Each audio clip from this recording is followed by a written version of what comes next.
Anatomi fisiologi rongga mulut. Rongga mulut depan atau vestibula merupakan penampakan mulut yang bisa dilihat dengan mata telanjang saat bercermin. Bagian depan mulut bergerak ke atas bawah, kanan kiri, serta menutup dan terbuka.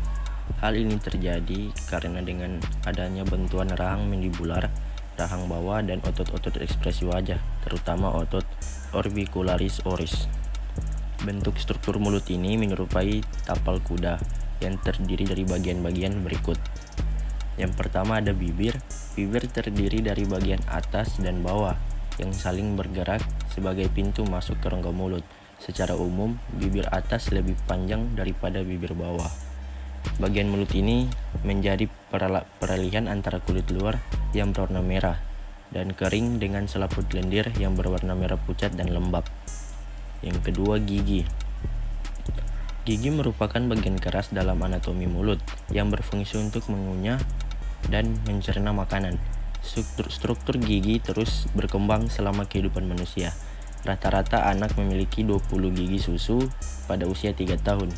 Gigi susu mulai tunggal secara bertahap pada usia 6 dan 7 tahun. Kemudian digantikan oleh gigi permanen. Selanjutnya orang dewasa akan memiliki 32 gigi permanen yang terdiri dari 16 gigi pada rahang atas dan 16 gigi pada rahang bawah. Yang ketiga ada gusi. Gusi tampak sebagai jaringan lunak yang berwarna merah muda. Bagian yang berserat padat berfungsi untuk melindungi tulang rahang dan akar gigi. Yang keempat ada lidah. Hampir seluruh bagian lidah manusia terdiri dari sekumpulan otot yang bergerak. Tekstur permukaan lidah tampak kasar karena mengandung papila atau kuncup pengecap. Secara umum, fungsi lidah yakni untuk mengecap rasa.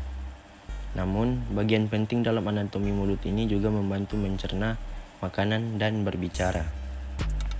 Yang kelima ada amandel. Amandel atau istilahnya tonsilla palatina terletak pada sisi kanan dan ujung belakang rongga mulut. Bagian ini berperan penting sebagai sistem pertahanan tubuh. Saat ketahanan tubuh menurun, bagian ini lebih mudah terserang penyakit. Gejala amandel bengkak bisa menjadi pertanda gangguan kesehatan tertentu, mulai dari radang hingga kanker amandel.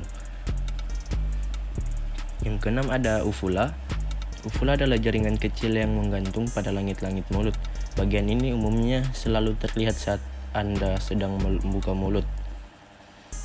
Meski tampak biasa saja, uvula nyatanya berfungsi untuk membantu memindahkan makanan dari mulut ke dalam kerongkongan. Rongga mulut dalam oral cavity merupakan ruangan yang tertutup oleh lengkungan baris gigi serta rahang atas dan bawah. Mulut bagian dalam terdiri dari bagian-bagian penting seperti kelenjar air liur, langit-langit mulut, lantai mulut, dan pipi. Kelenjar saliva, yaitu kelenjar yang menghasilkan air liur, terletak pada hampir semua rongga mulut.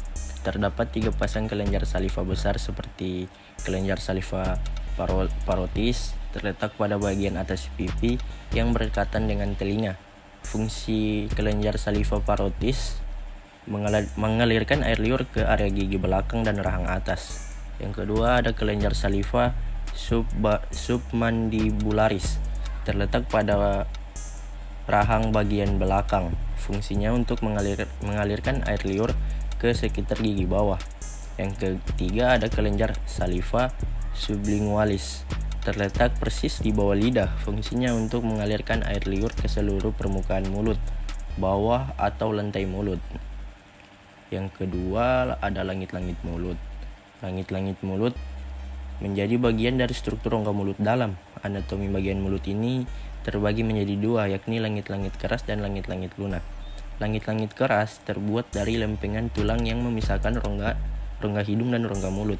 Bagian ini tersusun dari selaput lendir pernapasan pada bagian atas dan selaput lendir mulut pada bagian bawah.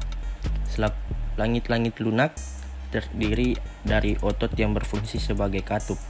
Fungsi untuk memisahkan nasofaring atau rongga belakang hidung dan belakang langit-langit mulut, dengan orofaring bagian saluran pencernaan dan saluran pernafasan.